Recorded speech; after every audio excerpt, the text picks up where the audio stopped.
Was Florida Congressman, House Armed Services Committee member, and House Foreign Affairs Committee member Michael Waltz. Congressman, thanks very much for being here this morning. Your reaction to all of this?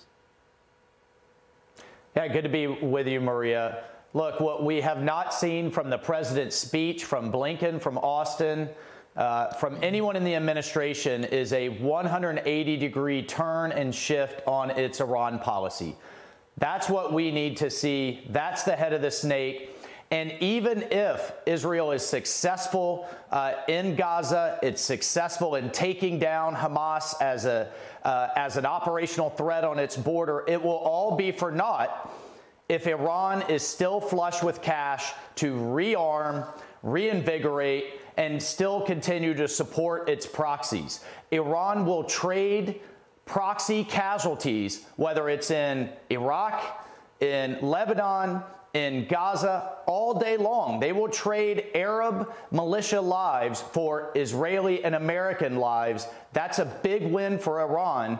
That's something they can sustain and the United States and Israel cannot. That's where the shift has to be, and everything else, frankly, is tactical compared to that strategic conversation about Iran.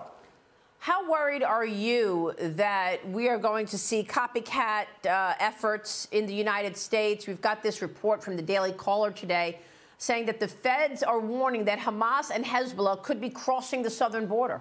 Why wouldn't they? It's wide open. Why not? Maria, it's not only why wouldn't they, we already know that they have. Just a few years ago, the IRGC was collaborating with Mexican drug cartels to infiltrate people over our border and explosives to bomb locations in Washington, D.C. to try to take out the Saudi ambassador. We also have had operatives arrested and tried in the Southern District of New York for conducting reconnaissance on critical infrastructure in the United States. So we know this is part of their playbook. Should there be any type of conflict, should we pressure them too hard, that they will unleash their operatives in the United States.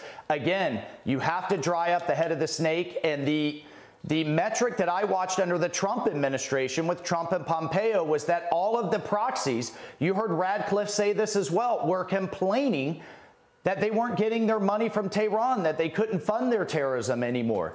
That's where it all starts. We could do it tomorrow by limiting their oil, cutting off the waivers, unleashing American oil and gas to drive down the price on international markets. Not only would that dry up Iran's war funding, it would dry up Russia's too. We're working against ourselves because of this failed energy policy from this administration.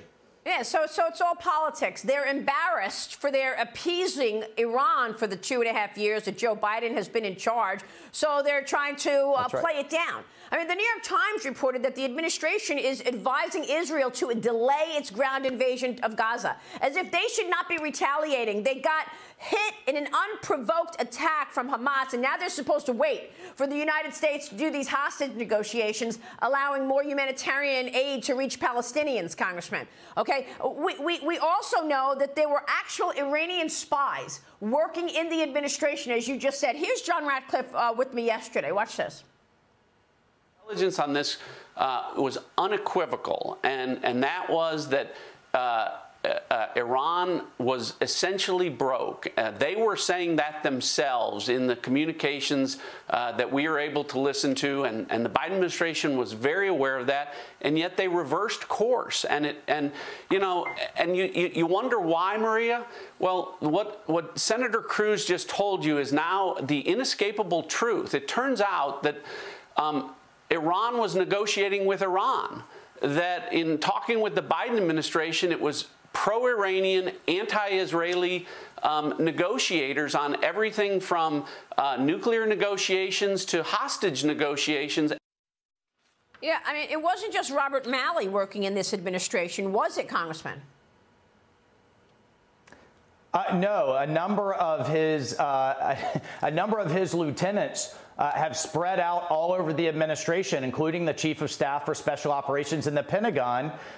And the Pentagon just replied to an inquiry from Senator Ernst saying not only is she still there, she still has access to all of the classified systems and that her security clearance was properly granted. Yet we know she was checking in with the Iranian Foreign Ministry before and after briefing Congress on the Iran deal.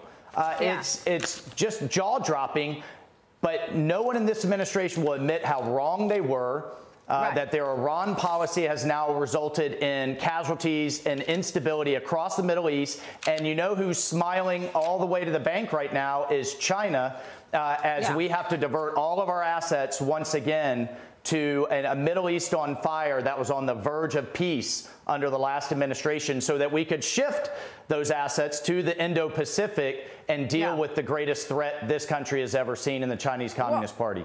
Well, remember in the early days of the administration, the Biden administration, we were told you weren't even allowed to mention the Abraham Accords. Don't say the Abraham Accords, okay? Because the Saudis were actually getting close to joining the Abraham Accords. So it's all politics. It's all politics once again. Just like Joe Biden wanted to have a press conference on September 11th to say, oh, everything's fine. You know, we're out of Afghanistan. And so because he wanted this press conference to happen on September 11th, he had a botched withdrawal out of Afghanistan. Congressman, what are you going to do about it, okay? You're an elected official. You do not have a Speaker of the House. How are you going to get anything done, including the aid that needs to go to Israel? Well, look, number one, you're absolutely right. And the 8 who caused this chaos in the Republican Party, the only entity that was pushing back on this administration and pushing them in the right direction, they clearly had no plan. That said, we have to dust ourselves off. We have to move forward. What should we be doing? Secondary sanctions on the Qatar bank that has the $6 billion, forcing the administration to enforce its own sanctions on Iran, going after the banks in Hong Kong that are still processing Iranian oil. There's a lot we can be doing, but we have to get our act together. And you're absolutely right to call us out on that, Maria. We're shooting ourselves in the foot in Washington, D.C. right now. Who are you supporting for Speaker? I'm going to support my fellow Floridian Rep. Donalds right now. Byron Donalds. All right, Congressman, good to see you. Thank you, sir.